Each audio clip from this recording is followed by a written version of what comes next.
Баршаларыңызға ассалаумағалейкум.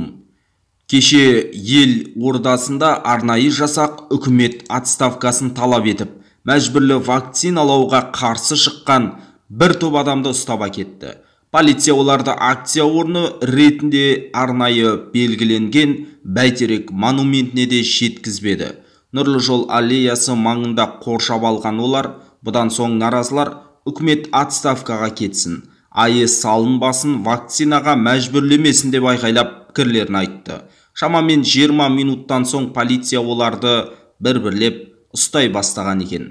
Азаттық тілшісі полицияның 10 шақты адамды ұстағанын көрген. Журналист Махамбет Әбжанның хабарлауынша шамамен 25 адам ұсталған. Ол акция басталмай тұрып, сол маңға бірнеше автозақ қойылып жатқандығын хабарлаған болатын. Наразылық акциясын ұйымдастырушы тіркелмеген ел тірегі партиясының жетекшісі, бұрынғы Нұр Отан мүшесі Нұржан Әлтаевтың сөзіне қарағанда, полиция 6 қыркүйек кешке және 7 қыркүйек таңертең Қазақстанның түрлі өңірінен митингіге қатысу үшін келген 20 шақты адамды ұстап акцияға жібермеген. Ол полицияның әрекетін заңсыз санайды, себебі партия өкілдері заңда көрсетілгендей 5 күн бұрын әкімдікке 7, 8, 9 қыркүйекте митинг өткізетінін хабарлап ескерту берген. Әкімдік жауап бермеді. Заң бойынша егер әкімдік жауап бермесе, шара рұқсат етілген болып саналады ғой, деді журналистерге берген сұхбатында. Сондай-ақ айтуынша 6 қыркүйекте Тәжік-Ауған соғысының ардагері, ел тірегінің өкілі болып саналатын Мұрат Мұхамеджанов мырза митингіге шақырған үшін 15 күнге қамалған. Бұған қоса партияның заңгері Нұрсұлтан Ермаханов та әкімшілік жауапкершілікке тартылған. Оған 25 маусымға дейінгі аралықта айып тағылған.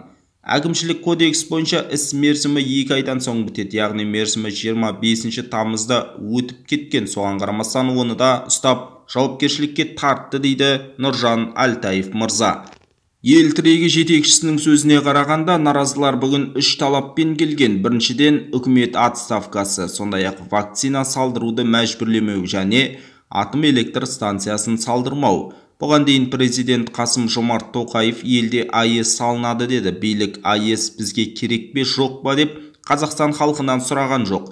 Менің ойымша оның, Тоқаевтың, халықтың алтынан АЭС саламыз деп айтуға құқығы жоқ. Ондай құқықты ешкім берген жоқ. Біз осындай кезде халық болып жұмылып АЭСке қарсы тұруымыз керек. Арыста жарылыс болды, Жамбылда жарылыс болды. Қазір біздің білуімізше бізде 44 елді мекеннің қасында әскери қоймалар тұр. Оны ешкім ойлап жатқан жоқ. Бізде жарылыс болса ғана жүгіре бастайды. Әскери қойманың өзінде қаншама халық зардап шегіп жатыр. Ал ертең АЭС салса, онда не болмақ, дейді Нұржан Әлтаев мырза. Қалай ойлайсыз? Сіз де дәл осы АЭС салуға қарсы пікірдесіз бе? Төмендегі комментарийге өз ойыңызды қалдырыңыз. Каналға жазылып қолдау білдіруді ұмытпаңыз.